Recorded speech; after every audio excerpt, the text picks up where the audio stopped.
Hi, Chip. Hi, how are you? I'm doing well. Thank you so much. How are you? I'm good. Oh, so It formal was that so you like said we that. didn't know each other. We are here. I'm actually kind of excited. First of all, Chip's been listening to the podcast, guys. Hey. I love that you used to be like, "Oh, I haven't listened to that one," and I'm like, "Okay, excuse me. How do we want other people to listen and you're not even gonna listen?" Well, maybe it's because my life is too chaotic.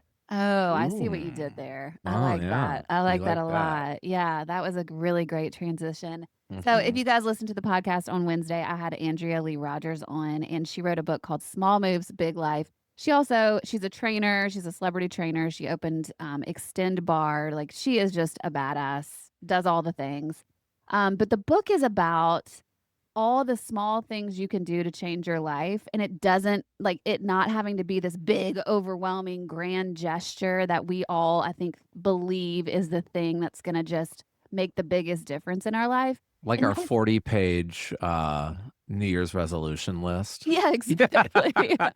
I still have one that's like, they date back to probably 2000 on my phone. That's hilarious and Yeah, also so you I to make know. this like unattainable, completely unattainable list, but think to yourself at the beginning of the year like this is what I'm going to I'm spend my gonna year do this. doing. I'm gonna Yeah. do Yeah. it. Yeah.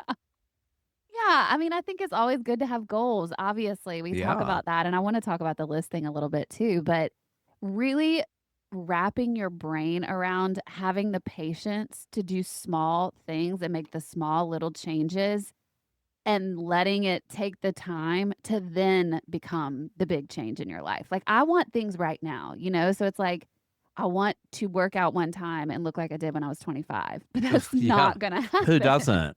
Exactly. But so what do I do instead? Oh, when I actually get disciplined, I go to the gym every day. Or what I'm doing right now, because after talking with Andrea, is I have committed to doing 20 minutes of movement every day. Like, doesn't matter if it's a walk, if it's lifting weights or whatever, I'm going to do something every day. And I got to tell you, I'm starting to notice a difference already. It's crazy. Yeah. Just the energy it brings you and the what it does to your psyche. It's Yeah. like if you don't think of of yourself as a person who runs, then you're never going to be a runner. But if you get up That's and a you good point. go and run down your block, and then the next day you run 2 blocks, Yeah. and then a week later you've run a mile, you're a runner now, and you Yeah. can tell yourself that. So in order to become something, you have to do something, Yeah. and it can be small. I You don't have to start big. You don't have to run a marathon and be like, "I'm a runner now." Yeah. I love that you just gave that example because I do believe in my younger life, and I don't know if you feel like this. In my younger life, I had more of that mentality. And I don't know if it's Mhm. because I played sports, so I was more used to things like that, or if this is a cultural thing. This is why I'm asking you. But like in our culture now, I feel like we're doing this wild balancing act between wanting instant gratification or to then constantly being burnout. Like, so it's like we're overworking ourselves, but also like we have these expectations that all things are just going to come to us all at the same time or like really fast overnight. So we're constantly tired. Like, I guess the instant gratification desire is leading to the burnout, maybe. Yeah. But it's kind of wild that we don't have the tolerance for the slow like building and the patience to actually do the thing to run the one block to run the two blocks the next day like I want to run 10 blocks and I would throw up if I probably did that.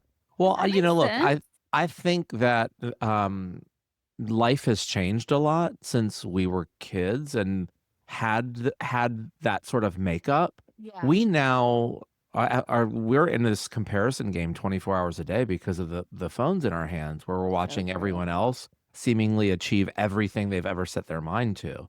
And, I think it's hard for our brains to separate each of those people. All we're seeing is their wins, and it makes you when you see 15 of your friends have a different kind of win, and you can't think of one win for yourself, suddenly you've diminished yourself, Mhm. and you don't know how long it took each of those people to get what they were doing or what the steps were.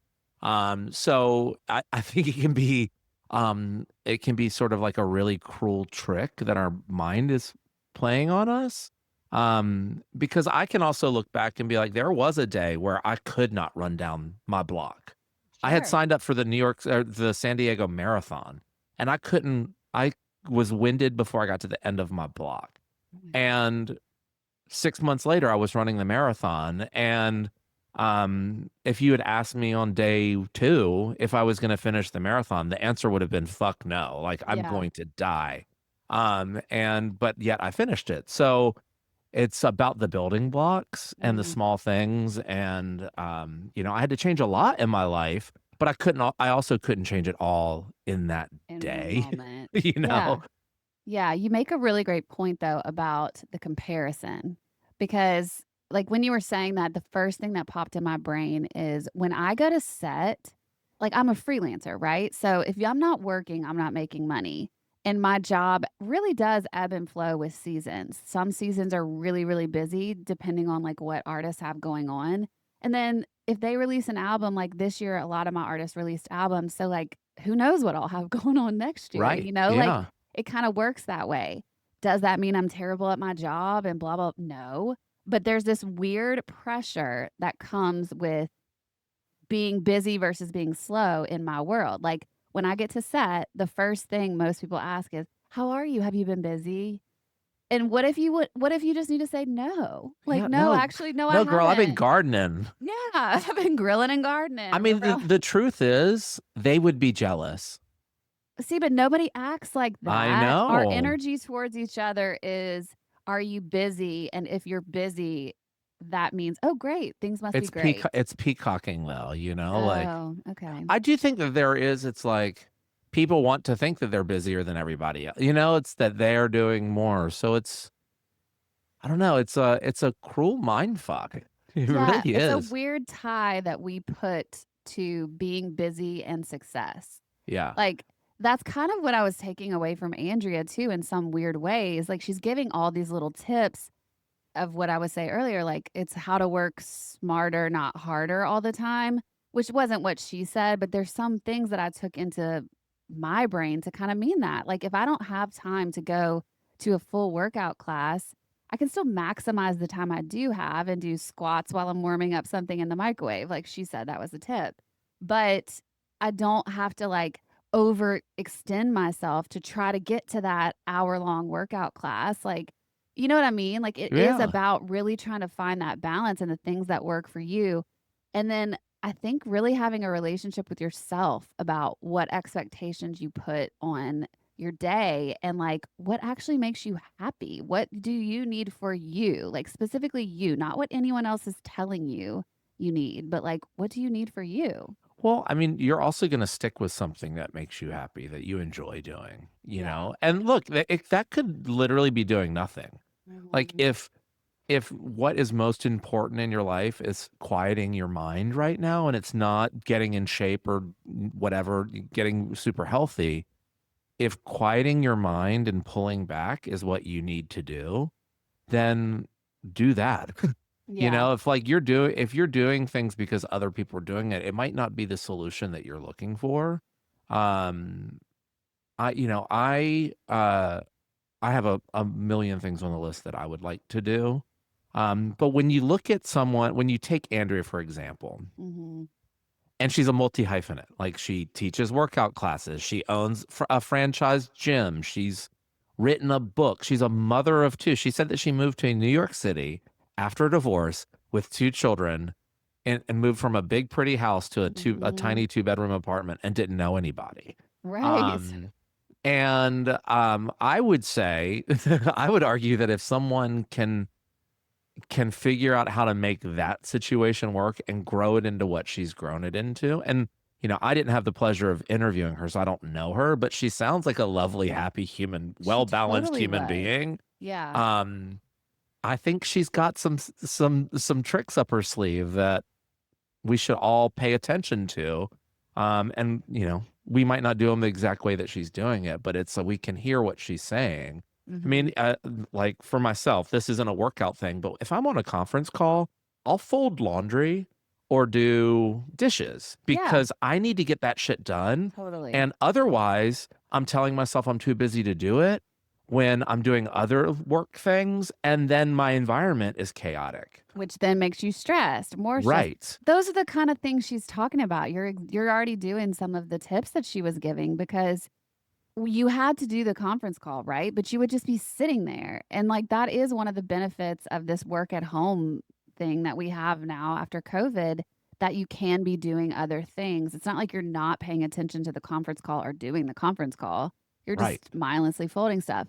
I will ask you because I have noticed in my life that women seem to be a little bit better. I think we've talked about this on the podcast at multitasking Yes. than men. Do you find that doing more than like doing the folding the laundry while you're doing the conference call, it distracts you or No, because that's mindless. Like, okay. where I'm jealous is, I'm on a lot of conference calls with our friend Mary because we work together, Yeah. and I can watch her on a Zoom, like, look down at her phone, start responding to texts and emails, and, like, also be listening, and then come back on the Zoom like she heard everything. Yeah. And you all heard me when Kelly calls me out for trying to text on this.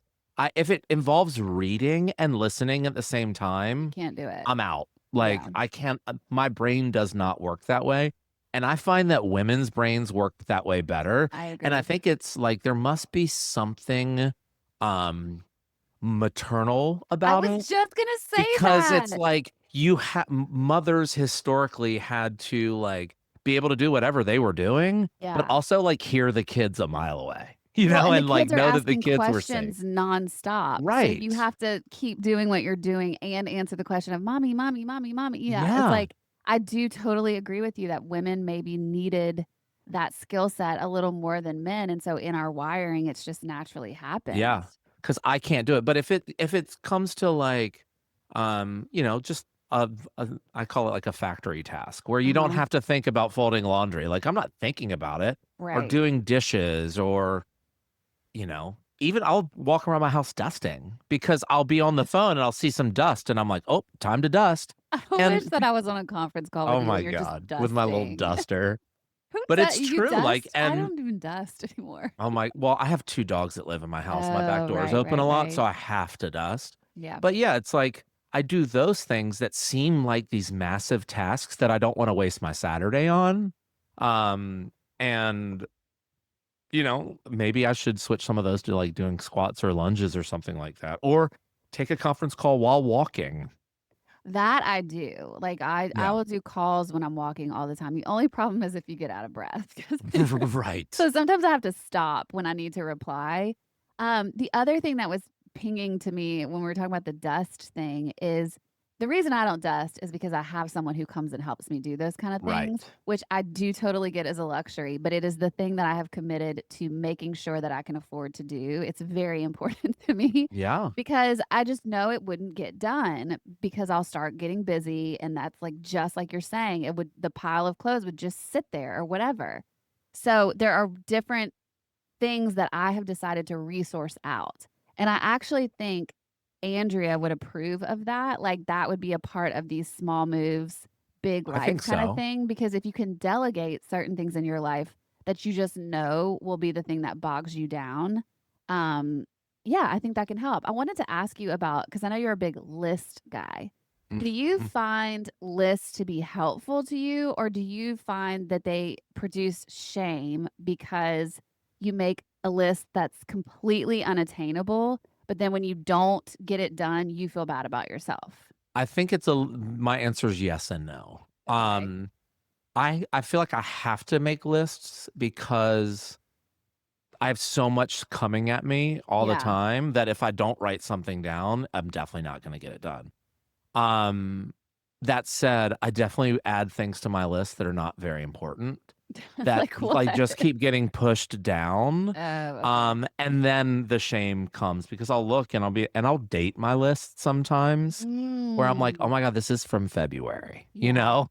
Or I'll have more than one list, and one day I'll sit down and be like, "I've gotta consolidate these lists so Yeah. that I know what's most important," and I'll look and I'll be like, "Oh my god, this is from 4 months ago. I cannot believe this is not done." Yeah. But it's also, like, a reminder too, sometimes, like, some shit just doesn't need to get done, you know? Like, Right.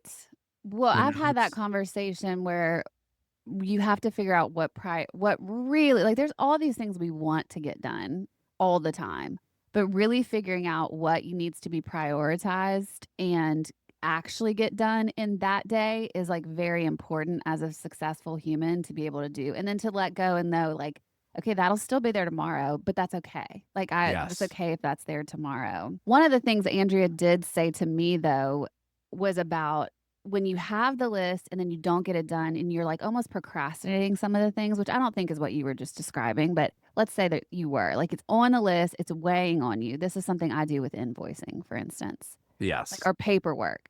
And she was like, "If you would just sit down and do it right after your job," she's like, "the amount of weight you would get lifted from your shoulders would be epic." And it's so true because the second I actually do get all that stuff done, I feel great. But because I Yes. let myself get so far behind, there isn't usually The like a reprieve that I'm finding consistently. And Also, you so, carry dread of and then doing I it. carry dread. You're so right. And Yeah. it builds up to where there's multiple. So it ends up taking me a full day versus an hour. It's just like those things and keeping up, just like do the thing. Like do the thing that you don't want to do, but take the time, do it, check it off the list. Yeah. And that will probably produce a much more happy life. But that does come also with you figuring out what needs to be prioritized. I think you were Right. saying there was like the three that she Yeah, mentioned. she mentioned something about, like, the do the thing list where, she started off with, like, "What are the 3 things?" She would wake up in the morning and be like, "What are the 3 things that I wanna accomplish today?" Okay. And it just makes your life so much easier when Yeah. you prioritize the things. And then she's like, once you get in that flow, then you can add a 4th thing or a 5th thing. And, if one of the things is take a nap, Yeah, then put it on right. your list. Well, that's what I was going to say earlier when you were talking about the list. What I've started doing in my calendar is scheduling out downtime. Yeah. Like knowing when I even like if it's to meditate or if I know I need to take like I want to take a long bath on a certain day or whatever. Like that's one of the ways I rejuvenate. And I put that in my calendar so that nothing gets filled into those parts of the day or whatever, or the night even, but, like, Yeah. so that I prioritize it enough because it's scheduled, like, I'm doing air quotes right now, like, it's scheduled, which sounds crazy, but the first thing that goes when I get busy is myself, like, I neglect myself 100%. Yeah. first, and I think most people are like That's that. you buying time back for yourself. Look at you giving it a name. Mhm. I love that. Well, Andrea to me was such a helpful guest, and I love people with tangible tips. So if you guys haven't listened to that podcast, go check it out.